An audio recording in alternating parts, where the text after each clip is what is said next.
नमस्कार दोस्तों and I welcome you to Deep Concept. दोस्तों, आप सबने मोबाइल फोन्स, लैपटॉप्स, डेस्कटॉप या फिर दूसरे स्मार्ट गैजेट्स जैसे कि स्मार्ट वॉचेस या टैबलेट्स आदि का यूज किया होगा और कर रहे होंगे। तो क्या आपने कभी सोचा है इनके अंदर यूज होने वाला ऑपरेटिंग सिस्टम का मालिक कौन है? तो मैं आपको बता दूं, इसका एक ही जवाब रहेगा, अमेरिका। जितनी भी टेक जेंट्स कंपनी हैं जो कि ऑपरेटिंग सिस्टम बनाती हैं, वे सब अमेरिकन हैं। जैसे कि एंड्रॉयड, आईओएस, विंडोज, लिनक्स आदि सब ऑपरेटिंग सिस्टम, चाहे फिर वो मोबाइल बेस्ड हो या फिर आपका लैपटॉप बेस्ड हो, सब के सब अमेरिकन कंपनीज के द्वारा ही बनाए जाते हैं। पूरे विश्व भर में आपको इन्हीं का डोमिनेंस देखने को मिलेगा। सो इसी को काउंटर करने के लिए, इसी को कट करने के लिए चाइना ने लॉन्च किया है it's first operating system, that is the open source operating system, open के वाई लिन 1.0। ये इसका नाम रहने वाला है। ये न्यूज आप देख पाओगे, 6 जुलाई को इन्होंने इसको लॉन्च किया है। It's first home ground open source desktop operating system. इसका नाम रखा गया ओपन के वाई लिन 1.0, क्योंकि ये पहला वर्जन है। बाद में इसके आपको पता अपडेटेड वर्जन वो आते रहेंगे। तो इसको चाइना ने लॉन्च किया है यूएस के ऊपर जो डिपेंडेंसी है उसको कट करने के लिए, यूएस की टेक्नोलॉजी को एक प्रकार से उसका जो डोमिनेंस है उसको कम करने के लिए। ये इसका इंटरफेस आप देख पाओगे, के वाई लिन 1.0, राइट। बाकी धीरे धीरे इसका अपडेटेड वर्जन आता रहेगा। अब एक आंकड़े के अनुसार हम लोग देख लेते हैं।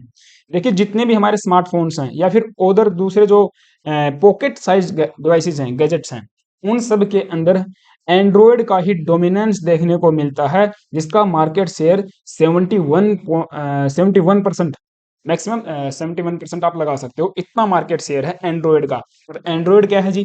देखिए, एंड्रॉयड एक ऑपरेटिंग सिस्टम है जो कि मोबाइल बेस्ड है। मींस मोबाइल फोन्स जो हमारे होते हैं, स्मार्टफोन्स, उनके अंदर यूज होने वाला ऑपरेटिंग सिस्टम है एंड्रॉयड। और ऑपरेटिंग सिस्टम क्या होता है?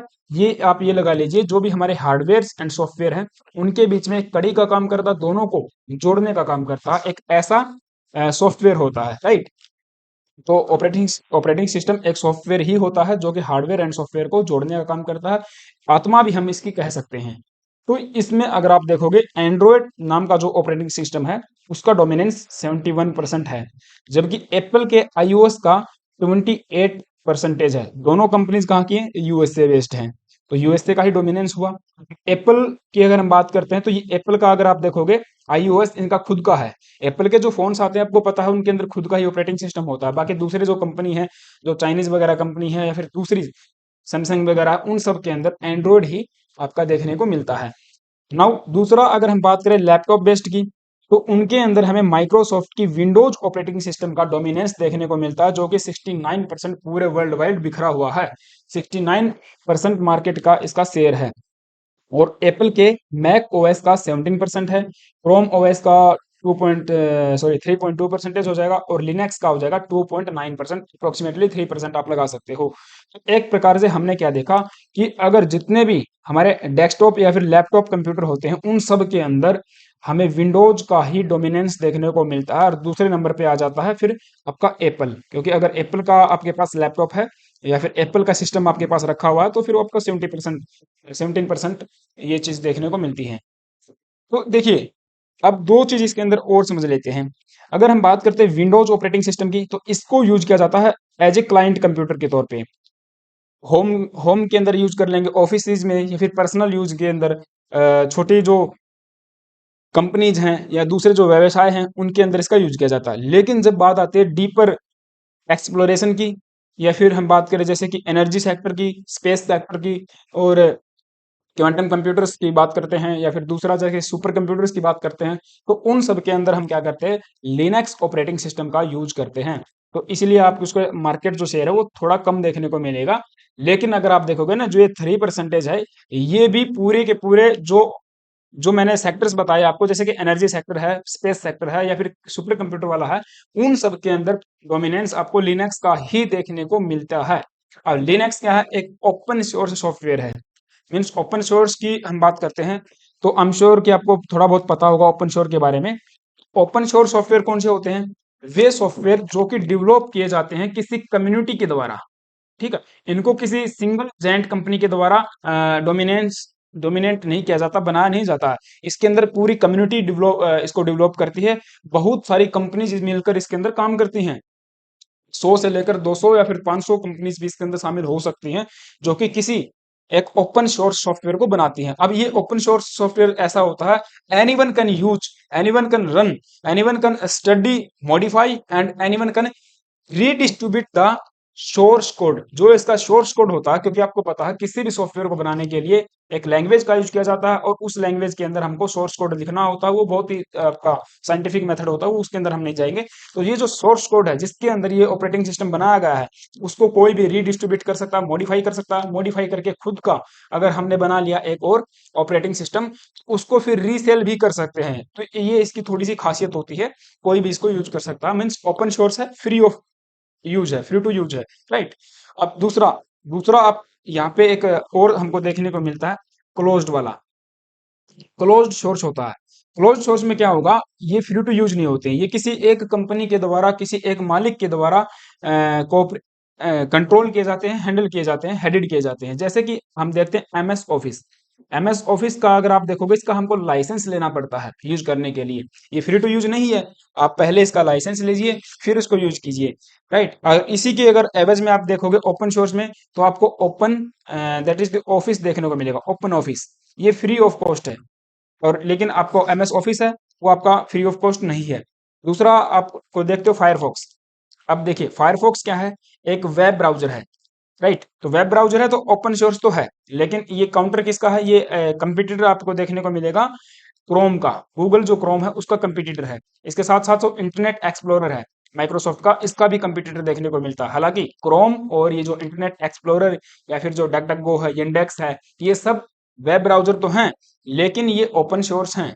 जबकि हम बात करते हैं ओपन ऑफिस की, ये ओपन सोर्स रहेगा, और ये आपका एमएस ऑफिस क्लोज्ड सोर्स रहेगा। क्लोज्ड सोर्स में आपको पैसा देके काम करना पड़ेगा। अरे एक एग्जांपल और समझिए, जैसे कि गिम्स की हम बात करते हैं, आई एम श्योर कि आपने इसका यूज किया होगा। ये क्या है, ओपन सोर्स है। लेकिन अगर फोटोशॉप की बात करते हैं, एडोबी फोटोशॉप, एक्रोबैट, ये फ्री ऑफ कॉस्ट नहीं है। इसके लिए क्या करना पड़ेगा, पैसा देना पड़ेगा, और इसको आप मॉडिफाई नहीं कर सकते हो, रीडिस्ट्रीब्यूट नहीं कर सकते हो। इसका लाइसेंस किसके पास रहेगा, माइक्रोसॉफ्ट एडोबी के पास रहेगा, ठीक है। और इसका लाइसेंस आप उसी लाइसेंस में जो कि कंपनी कम्युनिटी ने डेवलप किया है, उसमें आप इसको रीसेल कर सकते हो। तो ये चीज है। आई एम श्योर कि आपको थोड़ा जो बेसिक डिफरेंस है वो समझ में आया होगा। तो आप यहाँ पे देख भी पाओगे, ये जो बिल्ड किया गया है एक कम्युनिटी के द्वारा, अबाउट 400 डेवलपर्स, देखा, 4000 के आसपास यहाँ पे डेवलपर्स थे जिन्होंने इसको बनाया है।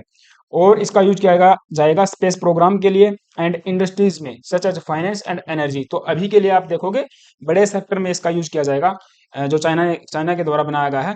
और ये लिनक्स बेस्ड है, क्योंकि जो पहले आपको पता है लिनक्स, मैंने बताया लिनक्स इसी सेक्टर में यूज किया जाता है। तो लिनक्स बेस्ड इसका जो कर्नेल है वो लिनक्स से ही लिया गया है। तो ये चीज हो जाएगी, ठीक है, राइट। अब ये जो चाइना के द्वारा जो बनाया गया है, अब इसमें एक कंपनी और भी यहाँ पे शामिल होती है, union tech software technology CO LTD. ये कंपनी बनाएगी यूनिटी करके एक ऑपरेटिंग सिस्टम, जो कि होगा मोबाइल बेस्ड। यहाँ पे हमने जो देखा दैट इज दी के वाई लिन। ये तो किसके लिए है, ये तो आपका लैपटॉप, मीन्स हम कह सकते हैं कि डेस्कटॉप बेस्ड हो जाएगा।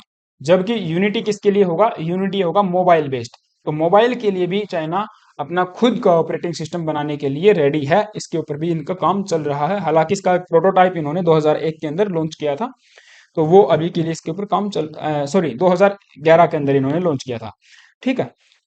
ये चीज है। अब इसके अंदर इसको जो अगर हम देखते हैं कि इसको हैंडल कौन करेगा, चाइना के अंदर अगर आप देखोगे तो यहाँ पे industry and information technology ministry के द्वारा चाइना में इसको ओवरसीन किया जाएगा। और एक कंपनी है यहाँ पे, China industrial control system energy response team, ये पूरा का पूरा इसका सिस्टम देखेगी। एक प्रकार से आप कह सकते हो जितने भी 400 डेवलपर्स मैंने आपको बताए, वो अलग अलग कंपनीज से आए हैं। उन कंपनीज को हेड कौन किया जाएगा, इस कंपनी के द्वारा। इस कंपनी को कौन देखेगा, चाइना की जो मिनिस्ट्री है वो इसको देखने वाली है। तो ये ठीक है, बढ़िया है। एक प्रकार से आप देखोगे तो खुद का ऑपरेटिंग सिस्टम होना भी चाहिए।